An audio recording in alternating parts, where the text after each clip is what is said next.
Bũrũri wa Kenya uri na mũigana wa ngari citanyihĩire milioni 3.3 ihũthagĩrwo nĩ Akenya kũhũthia mĩgendere yao.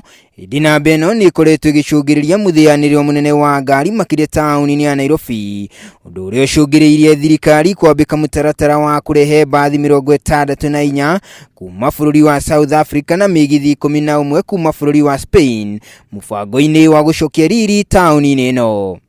Decided that we required an integrated transport system whereby we bring the trains but also to have the last mile. We have the buses as well. We engaged some parties in Spain for the trains in what we call the DMUs, the diesel multiple units. And already we have negotiated the purchase of 11 of those trains. We have sent technical teams to Spain. We have sent teams to negotiate on our behalf. Minister wa ukui James Macharia nĩ orekereirie ndũmĩrĩri ĩno kũrĩa augĩte ũndũ ũyũ gũkuruhania anyiti itemi ngũrani kuma sekta ya ukui na ũnyitanĩri na thirikari ya kaunti ya Nairobi na kũrĩa magwĩkanĩrĩra thaĩri ngirimiti ya ũiguano ũyũ harĩ hamwe na gũcabithia ngathĩti-inĩ ya thirikari.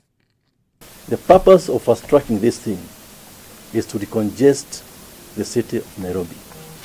You have seen for yourselves. We have bought so many vehicles. As a country, we have now more than 3.4 million vehicles in a country of 40-something million people. That shows per capita we have more vehicles than actually we can manage.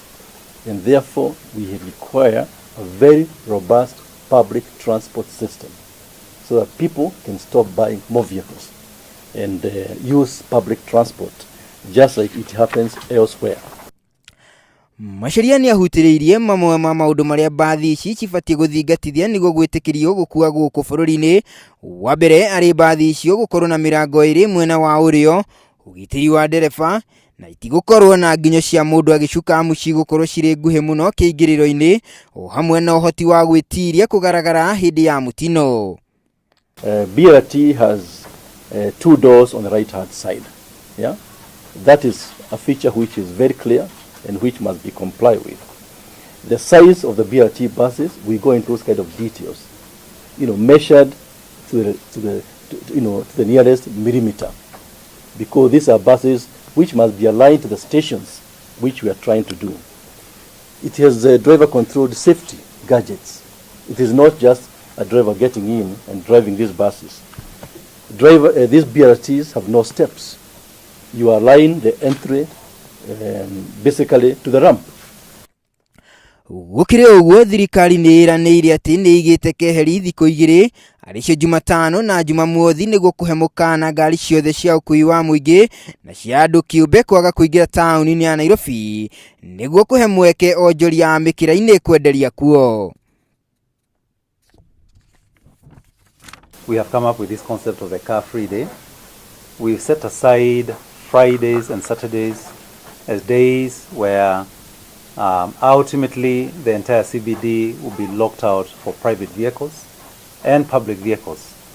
And the CBD, by the CBD I mean the area bounded by Uhuru Highway, University Way, Moi Avenue and Haile Selassie in the long term. That is an area where we are hoping to bring on board 100,000 of what we used to call hawkers, but I think we are changing the term now. And we're either calling them itinerary traders or such other acceptable terminologies, 100,000, with an expected annual turnover of over 3.8 billion shillings annually.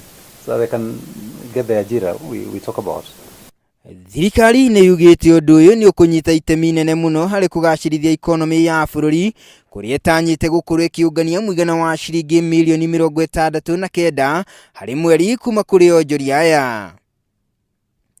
Na kuona atĩ taoni ya Nairobi na makĩria ma onjoria 100,000, mũtaratara ũyũ wa onjoria ũrĩhanĩkaga mũthenya na ũtukũ, gũkũ gĩtanywo kwambĩrĩria tarĩki 1 mweri ũkĩte. Then we expect to be generating a business volume for the hawkers of 39.5 million shillings. Now, ngĩribotera mohoro ma Njata TV de County ya Nairobi, rĩtwa rĩakwa nĩ Mike Kamau.